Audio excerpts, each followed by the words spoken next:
Journalism చేస్తున్నామా? బ్రోకరేజం చేస్తున్నామా? ఎందుకని ఈ మాట అనాల్సొస్తుందంటే, చాలామంది మిత్రులు ఇది మనం గాదు, ఇప్పుడు ప్రశ్నిస్తా ఉన్నారు సోషల్ మీడియాలో. ఎందుకంటే, జగన్‌మోహన్ రెడ్డి లేస్తే, కూర్చుంటే, నిద్రపోతే వీడియోలు చేస్తున్న వెధవలకి, మీడియా ఛానల్స్‌కి, యూట్యూబ్ వాళ్ళకి అందరిని కూడా ప్రశ్నిస్తా ఉంది సోషల్ మీడియా.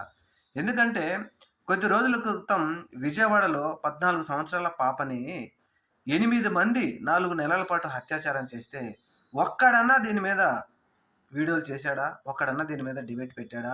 అనంతపురంలో 14 మంది 8దో తరగతి చదువుతున్న పాపని టీడీపీ నాయకులే కార్యకర్తలే వాళ్ళు హత్ రేప్ చేసి గర్భం వచ్చేటట్టుగా చేస్తే, దీని మీద ఒక్కడన్నా మేము జర్నలిజం అని చెప్పుకునే ఒక్క వెధవన్నా దీని మీద మాట్లాడి ఇది తప్పు, ఇది ఖండించే ఎదవ ఎవడైనా ఖండించాడా?